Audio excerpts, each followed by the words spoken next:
wondrous, but it was ready to tear this country apart.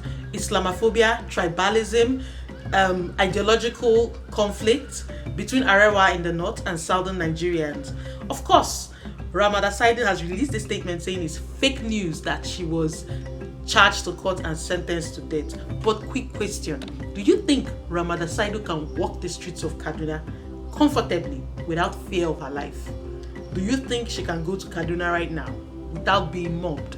So welcome to my channel, guys. My name is Chizzy. Today I am giving you guys the real tea on Rahama Sadu. No cream, no sugar, just the tea. And we're also going to talk about one Nigeria. Is it feasible, in light of everything that has happened? Of course, you also know that very recently Kano State destroyed alcoholic beverages. So for you to understand this Rahama Sadu's case, let's go back a bit to talk about Aminu Yahaya Sharif. If you remember the 22-year-old young man who was sentenced to death by hanging for blasphemy against Prophet Muhammad. Now, there was a man that was right in the middle of this case to ensure that Yahaya Sharif will be killed. When Nigerians cried outrage and Femi Falana jumped into the case to overturn the judgment, this man referred to everyone as enemies of Islam, because as far as he's concerned, Yahaya Sharif should be killed.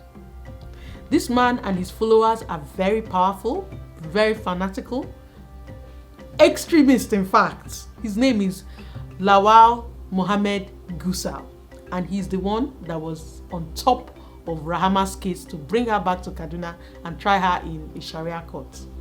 In fact, probably when she heard that he and his cronies have gotten involved in her case was when she probably swabbed herself in a hijab to do an apology video, based on the fact that, okay, this man is involved now.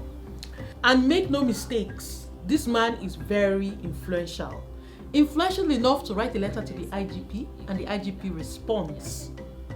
He wrote a letter to the IGP saying that the IGP should, get involved, and all of that. The IGP sent a letter to the Commissioner of Police. And the Commissioner of Police now sent his boys to Abuja to go and pick up Rahama. Does it not show you how influential this man is to write a letter and the IGP and Commissioner of Police jump on it to respond, right? Now, but unfortunately for him, he was not able to capture Rahama. After all the drama in Abuja, first of all, they had to find the hotel where she was staying. They had to arrest her brother and use her brother to gain access to her. Rahama made some calls, and she called some top powers, and they couldn't arrest her. In fact, the people Rahama called the Commissioner of Police, and the Commissioner of Police had to ask his boys to stand down. And that was how Rahama was not picked up. So you see this idea that it's fake news, she wasn't, no, that's a half truth. That's not a full truth. Because there are several fanatics that if they have their way, Rahama is going to be dragged all the way down to Kaduna and face judgment in the Sharia court. And trust me, they want her killed. And those people have followers, thousands of followers, who also are willing to see the end of Rahama, right? But the big question is, who saved her? But the big question right now is, who saved her? Who did she call? And who was able to put a stop to her arrest? We'll find out very soon, much later, when this particular man, Lawal Gusau, started throwing tantrums. He started writing open letters because he was so upset that, he was not able to capture her. He was really, really angry. So he wrote an open letter to the Sultan of Sokoto, who is more like a religious father in the area. He complained to the Sultan of Sokoto that, can you imagine that, he was trying to capture Rahama, this one and that one, and the president's kitchen cabinet got involved. He also wrote an open letter to President Buhari, telling President Buhari how disappointed he was that members of his team, of his presidential team, are trying to advise him in such a sensitive matter. So from his open letters and from the tantrums he was throwing, it is clear that it was the presidency that got involved. And that's to show you how powerful this man is. He's so powerful that he had to take the presidency to get involved to rescue Rahama. If not, Rahama would have been in trouble now.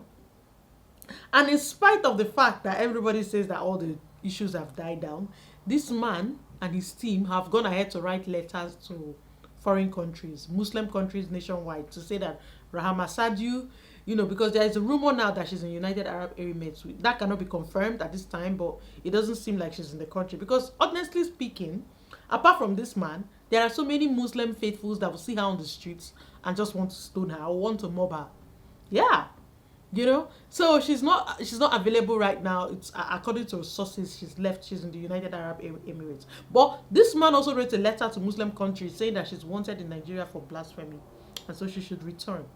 you know so you see that whole story, or that whole tweet, orchestrate is that her tweet saying that she's free was clearly orchestrated by the presidency, Bashar Ahmed. And you could see from the tone of her tweets that she used a lot of wordings like fake news, fake news, fake news. That's the buzzword that's reigning in the presidency now. So you could see that everything was orchestrated by the presidency. They saved her. And why did they do that? They did that to avert an impending constitutional crisis, because from the moment she posted that dress, the North and the South were at each other. They were at each other. You know, there was so much hate being passed online. There was so much, separation anxiety, like we can't have one Nigeria anymore. And that's why the presidency had to step in. Because in addition to the entered crisis, the last thing they need now is another constitutional crisis, and that's how she was saved. So, in summary, I would say the outrage was what saved her. Just like Yahaya Sharif. If nobody said anything about the Aminu guy, the Yahaya Sharif guy, who was sentenced to death, I can bet you he'll be dead by now. So I think our outrage inspired them to stop his killing, and our outrage also inspired the president to step in and get involved in